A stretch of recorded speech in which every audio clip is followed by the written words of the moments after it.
acting sa pamamagitan ng Legally Yours Attorney G, sina Alma Concepcion at BJ Forbes bilang mag-ina na nahaharap sa matinding pagsubok sa episode nito mamayang gabi. Naritong report ni Ajes Carrion.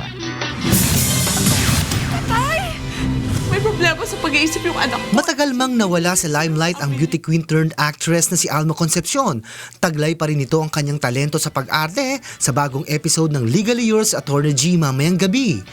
Papapel bilang nanay ng isang kabataang may diprensya sa pag-iisip na nasangkot sa isang krimen si Alma sa naturang episode.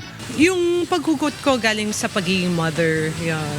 So, kasi naman whether special or hindi, same level pa rin na pagmamahal. Yun, pagmamahal ng ina sa anak, magkapantayan. I'm sure mas higit pa nga yung pagmamahal ni Violi sa anak niya kaysa sa akin.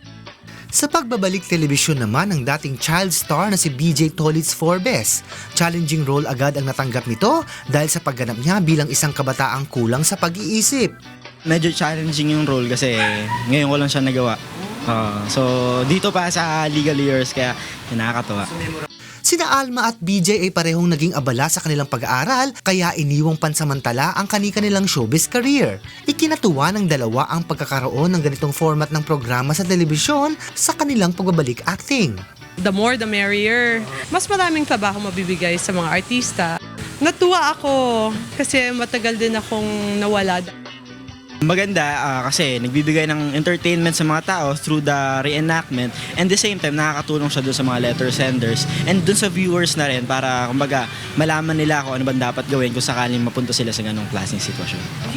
Mapapanood mamayang alas 7:30 ng gabi ang naturang episode ng Legally Yours Attorney G na may pamagat na Baliw. Ajes Carrion, UNTV News Worldwide.